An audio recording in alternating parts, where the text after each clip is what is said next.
Olá e bem-vindos. Hoje a gente tem um material incrível pela frente.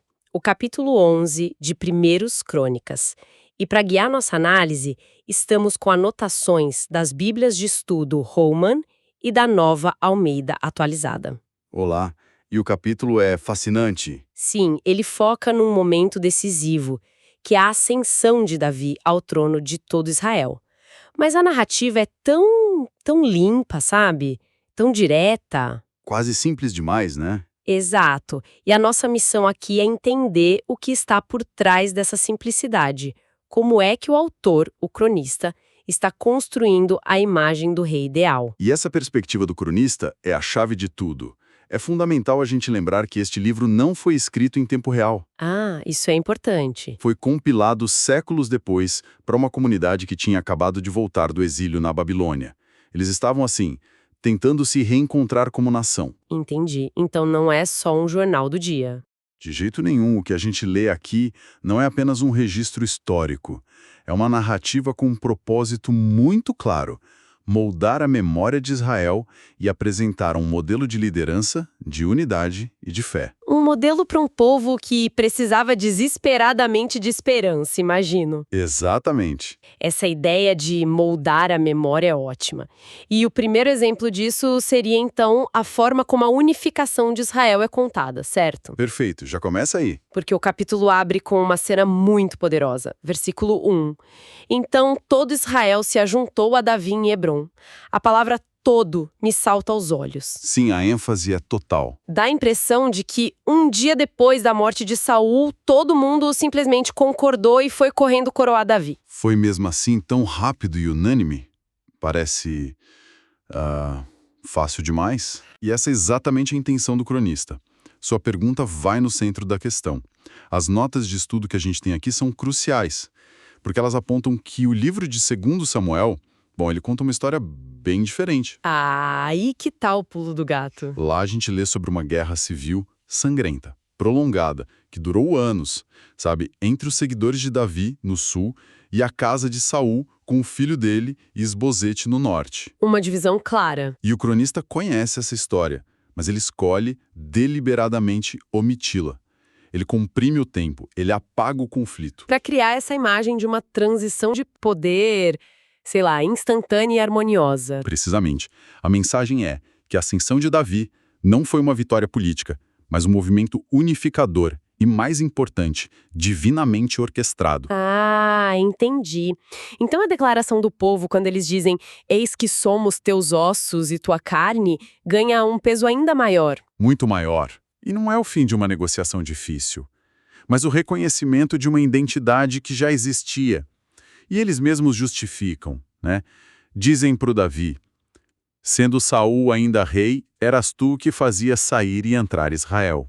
Exato. Ou seja, O cronista está dizendo pra gente que a liderança de Davi no campo de batalha já era um fato. A coroação foi só a cerimônia oficial para algo que todo mundo já sabia. perfeito. Era a formalização de uma realidade. Eles estão dizendo: você sempre foi nosso líder de fato, agora a gente vai te fazer nosso líder de direito. Mas o cronista não para aí. Tem mais. Ele adiciona o selo final de legitimidade, a justificação mais importante de todas.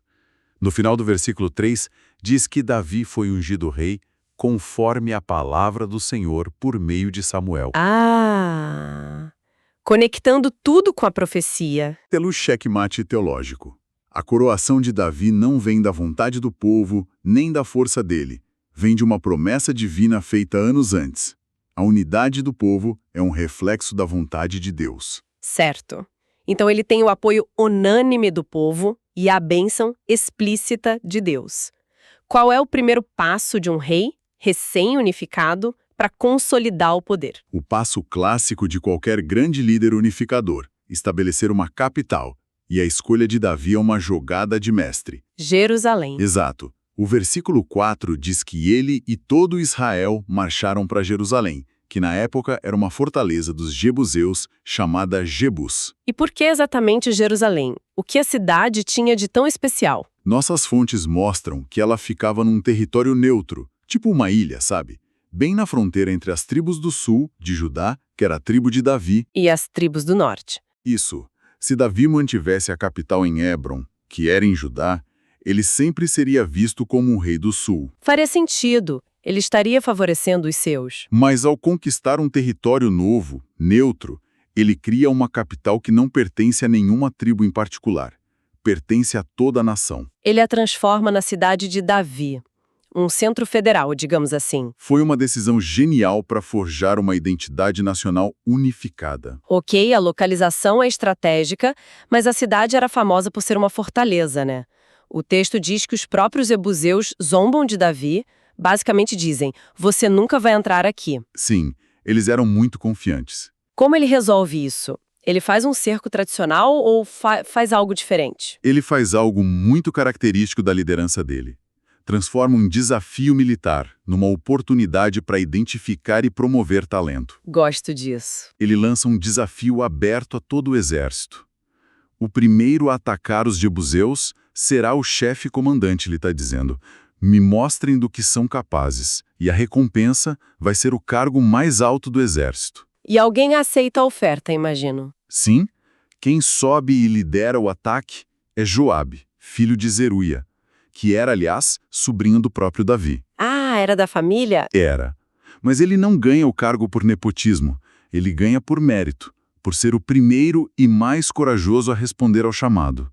Ele conquista a fortaleza e, a partir dali, se torna um lendário comandante de Davi. E tem um detalhe que eu gosto muito, que vem a seguir, no versículo 8. O texto diz que Davi edificou a cidade ao redor, mas também que Joabe renovou o resto da cidade. Um detalhe importante. Sim, porque não é só o rei construindo seu palácio. A imagem é de um esforço conjunto. Parece que a mensagem é de um projeto nacional, não só o projeto de poder de um homem. Exatamente. Mostra uma liderança que delega, que constrói junto. Davi estabelece o centro e seu comandante revitaliza o resto. É um símbolo poderoso. Faz todo sentido. E claro, o cronista encerra essa sessão amarrando tudo de volta ao tema principal. O versículo 9 diz, e Davi ia crescendo em poder cada vez mais, porque o Senhor dos Exércitos estava com ele. De novo, a bênção divina como causa do sucesso. Sempre. O sucesso não é só genialidade política ou bravura militar. É fundamentalmente a presença contínua de Deus. E essa presença de Deus com ele não se manifestava só na política, certo? A narrativa parece fazer questão de mostrar que esse favor divino se traduzia em força bruta, em homens com capacidades quase sobre-humanas ao seu redor. Sem dúvida. E é por aí que o capítulo se move na terceira e última parte. Com o reino unificado e a capital estabelecida, o cronista agora apresenta o alicerce do poder militar de Davi, sua guarda de elite, os valentes. A tropa de elite. Isso. O texto os descreve como aqueles que o apoiaram fortemente no seu reino. Essa lista que se segue não é só um registro de nomes, sabe? É uma galeria de heróis. Projetada para mostrar a magnitude da força que Davi inspirava e comandava. A lista é longa, mas tem uma história específica lá pelos versículos 15 a 19 que parece encapsular a relação entre Davi e esses homens. A história da água de Belém. Exato. Sim, é talvez uma das mais belas e reveladoras anedotas de todo o Antigo Testamento sobre liderança e lealdade. A cena é muito vívida. Davi está num esconderijo, a caverna de Adulão, enquanto os filisteus ocupam sua cidade natal Belém. E no momento de, cansaço, nostalgia, ele suspira e diz em voz alta, quem me dera beber água do poço que está junto ao portão de Belém. Um desabafo. Não é uma ordem. Um desejo quase poético. E aqui a gente vê a natureza da lealdade que ele inspirava. Sim, é impressionante. 3 de seus principais guerreiros ouvem esse suspiro. Eles não ouvem uma ordem, eles ouvem o desejo do coração do líder deles. E transformam isso numa missão de vida ou morte. Eles rompem as linhas inimigas, arriscando tudo, chegam ao poço, pegam a água e trazem de volta. É um ato de devoção que transcende qualquer obrigação militar. Totalmente. E é aí que a história tem uma reviravolta que eu, sinceramente, não esperava. Quando eles chegam, exaustos, orgulhosos, e oferecem a água, Davi se recusa a beber. Um momento tenso. Eu esperaria que ele os abraçasse e bebesse a água como um brinde, mas ele faz algo completamente diferente. Derrama a água no chão como uma oferta a Deus. Uma oferta? E diz algo como: longe de mim fazer isso.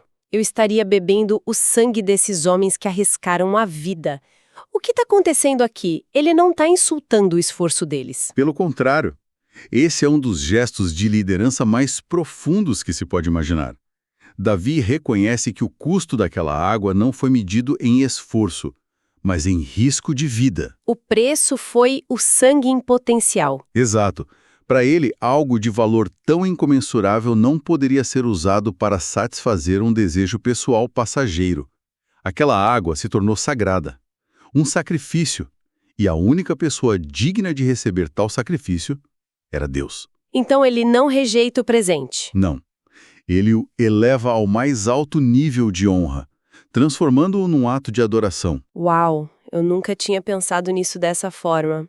Imagina o impacto que um gesto desses deve ter tido no resto do exército. Com certeza. Saber que seu líder valoriza a vida deles a esse ponto, isso deve gerar um tipo de lealdade que dinheiro nenhum compra. Exatamente. E é essa lealdade que o cronista quer destacar. Mas essa história da água é só a ponta do iceberg do que esses homens eram capazes.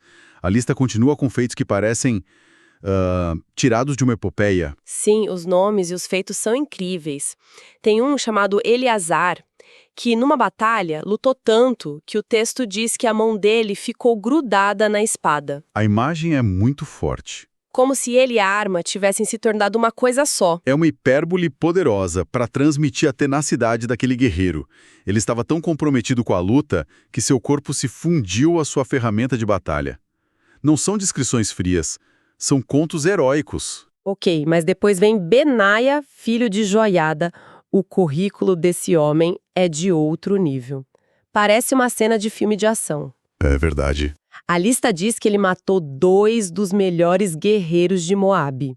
Isso já seria impressionante. Mas depois, ele desceu numa cova e matou um leão num dia de neve. A audácia é absurda. O que isso quer dizer é uma demonstração de força, de coragem, parece uma loucura. É a combinação de tudo isso. Lutar com um leão já é extraordinário. Fazer isso numa cova, um espaço confinado onde não há para onde fugir, é quase suicida. E o detalhe num dia de neve. Adiciona uma camada de dificuldade e miséria à cena. O cronista está pintando o retrato de um homem que não apenas enfrenta o perigo, mas o procura nas piores condições possíveis. E vence. Para criar uma aura de invencibilidade. Exato. Esses não eram apenas soldados, eram heróis de proporções épicas. E a história dele não para por aí. Ele também enfrentou um egípcio gigante que portava uma lança como o eixo de um tecelão. Benaia foi até ele com só um cajado, arrancou a lança da mão do gigante e o matou com a própria arma dele. É a clássica história de astúcia e coragem superando a força bruta. Cada uma dessas pequenas histórias reforça a ideia central, né? Sim, que a bênção de Deus sobre Davi se manifestava de forma concreta através da força e da habilidade extraordinárias dos homens que o serviam. O reino dele não era só divinamente aprovado, era também humanamente imbatível. Depois desses heróis principais, o texto lista um grupo maior, chamado de os 30. E aqui a gente encontra nomes famosos como Urias, o Eteu. Mas tem algo curioso. Se a gente conta os nomes na lista, há bem mais de 30. O que está acontecendo? É um erro? É uma ótima pergunta. E as notas de estudo nos dão uma pista fascinante. A conclusão da maioria dos estudiosos é que os 30 não era um número literal.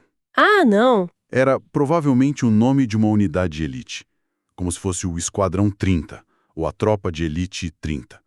O nome do grupo permaneceu, mesmo que o número de membros variasse com o tempo. Ah, isso faz muito mais sentido. É um título, não uma contagem. Exatamente. E tem outro detalhe que as notas apontam. Essa lista aqui em 1 Crônicas tem algumas pequenas diferenças em relação à lista paralela que a gente encontra em 2 Samuel. Nomes diferentes, ordem diferente. Isso. Para o cronista, isso não era um problema. pode indicar que ele estava trabalhando com uma tradição um pouco diferente ou que as listas foram compiladas em momentos distintos. Para a gente, é um vislumbre fascinante de como essas histórias eram transmitidas. Então, quando a gente junta todas as peças, o que temos neste capítulo? Fica claro que 1 Crônicas 11 não é só um registro de eventos, é uma obra-prima de construção de narrativa. Sem dúvida. O cronista nos apresenta a ascensão de Davi não como uma escalada política cheia de conflitos, mas como um movimento divino, rápido e unificador. Ele estabelece a legitimidade do rei, solidifica o reino com uma capital genial e demonstra seu poder através de guerreiros lendários. É a fundação perfeita. Sim, a fundação perfeita para o que viria a ser a Era de Ouro de Israel. Perfeitamente resumido. E isso nos leva de volta ao ponto inicial e a uma reflexão final. Se o objetivo do cronista era moldar a memória para uma nação fragilizada que voltava do exílio, O que essa imagem de Davi oferecia a eles? oferecia um ideal. Um lembrete de um tempo em que a nação esteve unida sob um líder escolhido por Deus, um líder que inspirava lealdade absoluta e cujo poder era inquestionável porque vinha do Senhor. Era uma fonte de identidade e de esperança. Uma história para se inspirar. Exato. E a reflexão que fica, então, é sobre o poder dessas narrativas fundadoras. Como essa história de unidade perfeita, liderança forte e lealdade extrema pode ter servido de inspiração para aquele povo em seu próprio tempo de reconstrução. E, mais amplamente, que paralelos a gente pode traçar com a busca por liderança e unidade em qualquer comunidade, em qualquer tempo, que busca se reerguer e encontrar um propósito comum.